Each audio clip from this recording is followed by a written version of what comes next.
Paul Laurence Dunbar. Many call him the poet laureate of African Americans. He wrote novels, short stories, essays, news stories, and lyrics for operas and musicals. He was the first African American man to be paid for writing poetry. Dunbar's parents, Joshua and Matilda, were born enslaved in Kentucky. Joshua escaped his enslavers and fled to Canada. He came back to the United States to fight in the Civil War. Matilda was freed and went to live with her mother in Dayton, Ohio. Joshua and Matilda met, married, and had 2 children. Paul Laurence Dunbar was born June 27, 1872, in Dayton. After only a few years, Dunbar's parents divorced. Matilda raised Paul while doing laundry for the Wright family.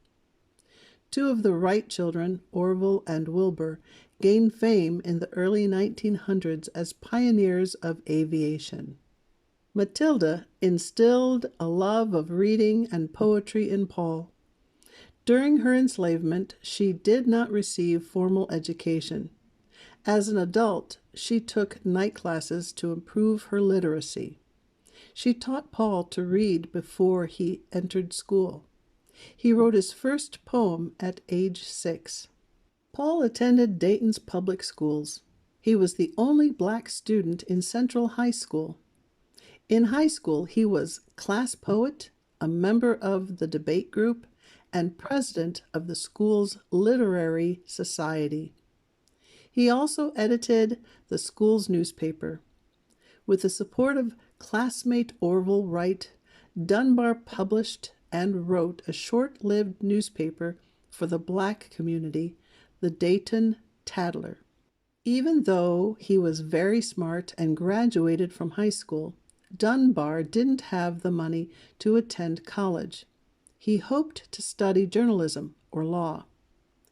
Because there were few jobs for black men, he took a job as an elevator operator in a Dayton office building.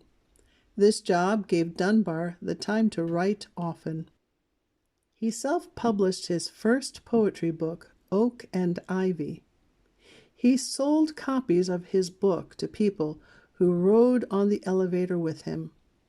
Dunbar wrote poetry in both standard English and in dialect.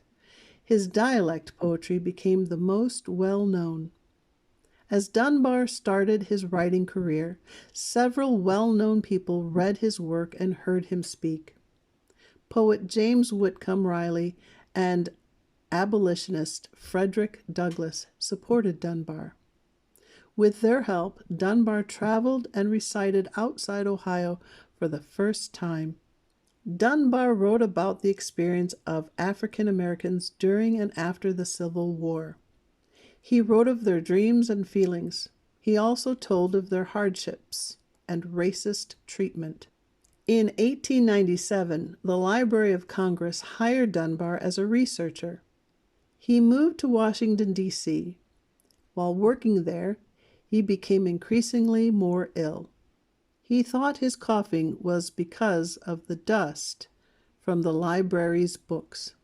Dunbar married fellow writer Alice Ruth Moore in 1898. Dunbar wrote to his future wife after reading her poetry in a magazine. They shared letters for 2 years before meeting and eloping. Alice and Paul's marriage only lasted 4 years. They broke up in 1902, but never divorced. His health was much worse by this time. Doctors found out he had tuberculosis. There was no medical cure. Dunbar began drinking heavily to combat his cough. Dunbar and his mother, who had lived with him and Alice, traveled to New York and Colorado.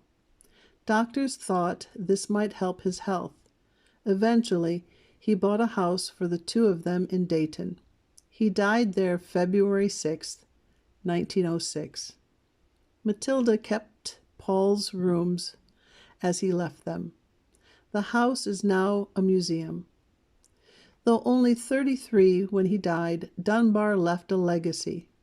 Several black poets of the Harlem Renaissance were inspired by Dunbar. Dunbar's name is on schools across the United States to serve as motivation for what studies can achieve. Now listen to one of his poems. We Wear the Mask by Paul Laurence Dunbar. We wear the mask that grins and lies. It hides our cheeks and shades our eyes. This debt we pay to human guile.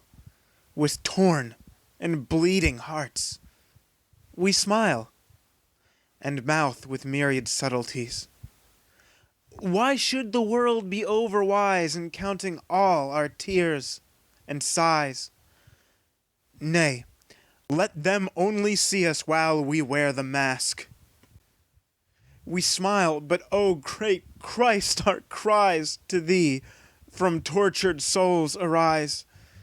We sing, but oh, the clay is vile beneath our feet and along the mile. But let the world dream otherwise. We wear the mask.